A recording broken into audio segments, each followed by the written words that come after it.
Depuis qu'il s'est lancé dans la production de bananes de contre-saison, Albert Kanga est convaincu de faire œuvre utile. En Côte d'Ivoire, on a une période où la banane sort beaucoup. Et à un certain temps de l'année, la banane disparaît. Et c'est ce que j'appelle la production contre-saison. Ça nous permet d'avoir la banane au moment où il n'y a pas de banane. C'est une manière aussi de contribuer à l'autosuffisance alimentaire. La bananeraie d'Albert Kanga s'étend sur une superficie de 15 hectares, dont 5 sont essentiellement dédiés à la production de bananes de contre-saison. Albert est devenu un spécialiste de la contre-saison en 2014 grâce au Centre national de recherche agronomique. Pour produire la contre-saison, ce n'est pas facile. La banane doit fleurir dans le mois de février où il n'y a pas d'eau. Or, un bananier qui n'a pas d'eau ne peut pas donner un bon régime. Mais Dieu merci, avec les nouvelles variétés du CNRA, ça nous a permis aujourd'hui d'avoir vraiment entre 25 et 30 tonnes à l'hectare. Albert est l'un des principaux fournisseurs des grandes surfaces et les marchés du vivrier en Côte d'Ivoire. En dehors de la banane, plusieurs autres spéculations vivrières ont fait l'objet de recherches scientifiques. Nous sommes à la station de recherche sur les cultures vivrières du CNRA à Bouaké. Ici, le Dr Dibi et son équipe achèvent leurs travaux sur de nouvelles variétés de patates douces. 3 variétés ont déjà été sélectionnées et sont vulgarisées en milieu paysan. Ces variétés ont fait l'objet d'études en station pendant de nombreuses années.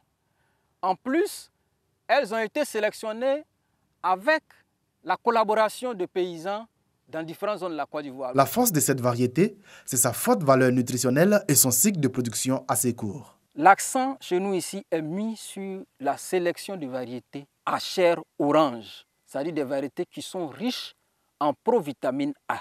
En 3 mois, 4 mois, elles permettent d'avoir des rendements très élevés, 15, 20, 25 tonnes par hectare. Depuis 1998, ce sont près de 80 variétés améliorées de cultures vivrières qui ont été mises en place par le Centre national de recherche agronomique, entraînant pour certaines un boom de la production. Pour le manioc, sur un hectare, au lieu d'avoir 20 tonnes, quand on cultive une variété locale, une variété traditionnelle, aujourd'hui, si on cultive les variétés du CNRA, on peut atteindre 30 à 40 tonnes.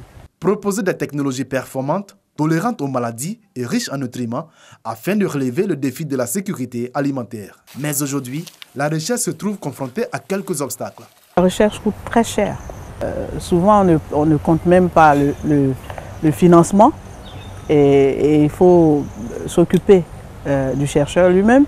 Il faut les infrastructures. La production annuelle des vivriers est estimée à 16 millions de tonnes et procure à l'économie ivoirienne un chiffre d'affaires de plus de 1500 milliards de francs CFA, représentant 12% du PIB. Ce secteur occupe environ 85% de la population agricole active et est en majorité constitué de femmes. Les cultures vivrières ont permis d'assurer l'autosuffisance alimentaire de la Côte d'Ivoire, à l'exception du riz, dont la demande est satisfaite à près de 30% par des exportations.